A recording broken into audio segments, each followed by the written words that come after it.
West Virginia Governor Patrick Morrisey visited Parkersburg Monday to sign an education bill at a local school. Our Thomas Chase was at the signing and has more. Governor Patrick Morrisey was in Parkersburg Monday morning at Guyon Elementary School to sign a bill that he says will revolutionize education in West Virginia. Governor Morrisey signed House Bill 5438 into law with students of Guyon Elementary. According to Governor Morrisey, the new law, quote, refocuses school funding on literacy and classroom technology to better prepare West Virginia students for the future, end quote.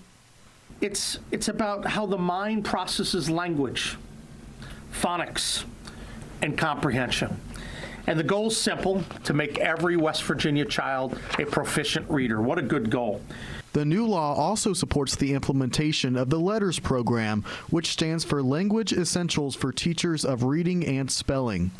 Governor Morrisey said that he's spoken with Ohio Governor Mike DeWine and Mississippi Governor Tate Reeves on their implementations of the program. Morrisey said that there is, quote, so much good that this program will be able to do for our kids, end quote.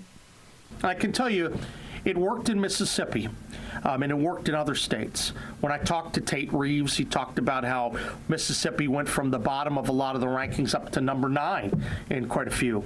I mean, they're good models. That's what state governments can do. We can be the laboratories of democracy. We can innovate. We can use policies that work in other states. And we should be looking all the time to help our youngest folks succeed. Morrisey added that this is just the beginning of education improvements in the state.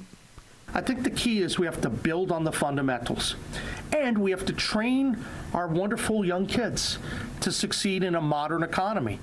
I want to put West Virginia first. We have to rise. We have to aspire to be number 1.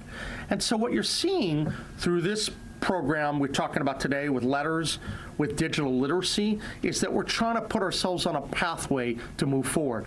In Parkersburg, I'm Thomas Chase with WTAP News. This is Home.